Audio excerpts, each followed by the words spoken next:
Hello everyone, I just wanted to do a quick little video to show you how to cast on. Just a quick little reminder. So you're gonna take your yarn. If you cast on 20 stitches or 10 stitches, you just wanna measure out the length of your yarn to your needle. If you wanna start doing a scarf and do the whole length of the needle and then double it.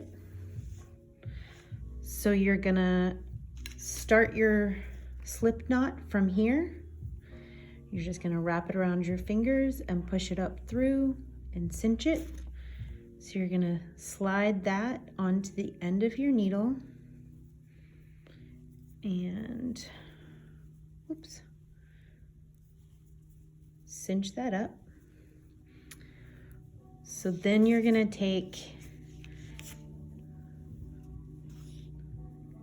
your tail and pull it towards you.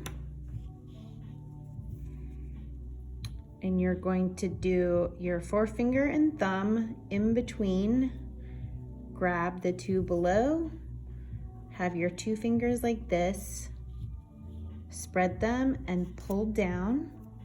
Remember, keep your finger on that top loop so it doesn't slide off of your needle. And you're gonna go under, over, and back through, under, over, and back through. And you're just gonna keep doing that. Make sure that you drop that loop off of your thumb each time you go. Once you get going, you'll do this pretty quickly. It's helpful if you take a little bit of time and practice casting on so that it becomes second nature. So you're gonna go under the thumb, over the forefinger, and back through. Pull that tight, not too tight because you wanna be able to knit into it. And just get a couple of stitches on here. There you go. Spread that out, and that's your cast on.